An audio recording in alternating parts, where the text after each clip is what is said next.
Hello, xin chào các bạn nhé. Hôm nay mình sẽ hướng dẫn các bạn xuất file CLC đá nhé. Ở đây mình có mẫu hoa latte kích thước là 26 x 51 nhé.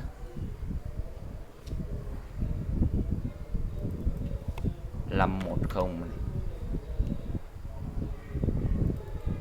260 này.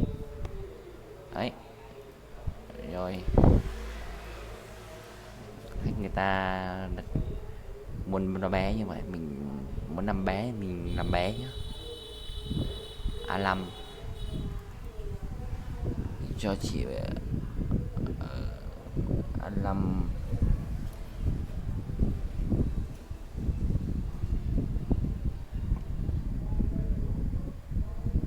A5 mình thì mình cho 50 đi. Rồi góc mình cho 2 nhá.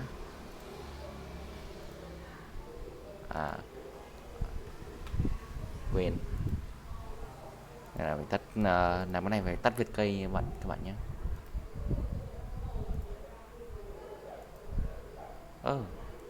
Gì vậy má,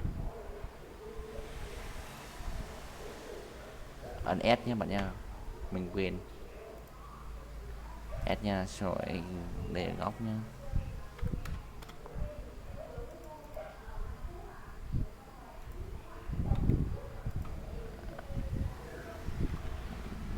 Rồi 7 nhá. Đấy, nó làm bé vậy thôi bạn ạ, bé vậy thôi các bạn. Wow, các bạn vào transform mixer size, ấn một con trong cùng, rồi ấn vào biểu tượng thứ ba nhá, ô thứ ba nhá, bên dưới kẻ nó các bạn. Đấy, rồi bạn y m vô.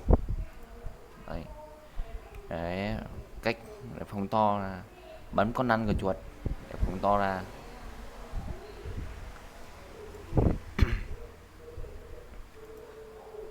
Rồi vào add surface, chọn đầu tiên. Đấy, tạo nền cho nó. Xong rồi lại vào add surface, và add surface chọn combine, chọn ô thứ hai và chọn omg, chọn omg và tích vào ô này. Rồi quét mẫu và ấn phím 6 để về vào 3D này, F6 để to, ấn P để rồi màu này, mô được chân phong Z nhé, độ sâu 13.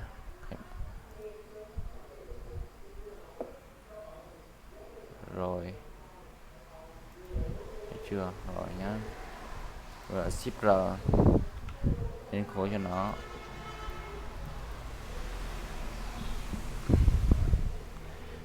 Tám,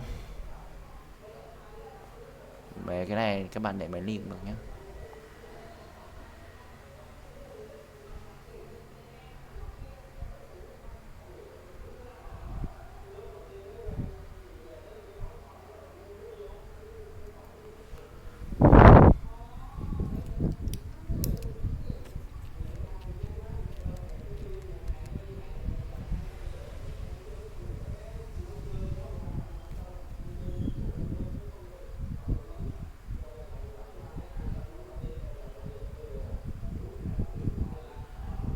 Tám nhé bạn nhé.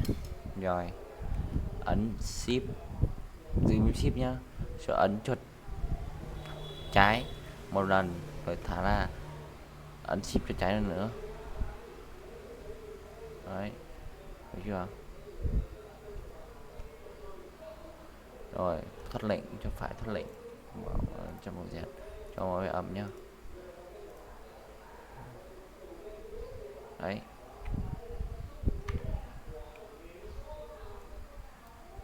xoay mẫu ra, và cái này chỉ mình chỉ hướng dẫn các bạn những cái gì mà mình biết thôi.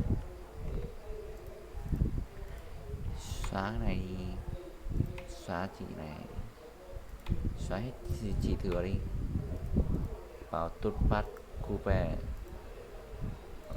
để cho xuất file Notepad Wizard nha, lọc nha.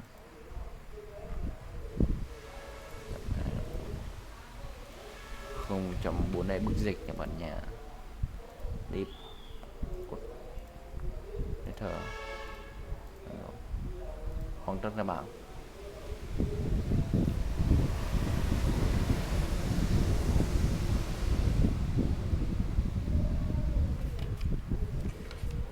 sau đó mọi người chờ xuất file xong.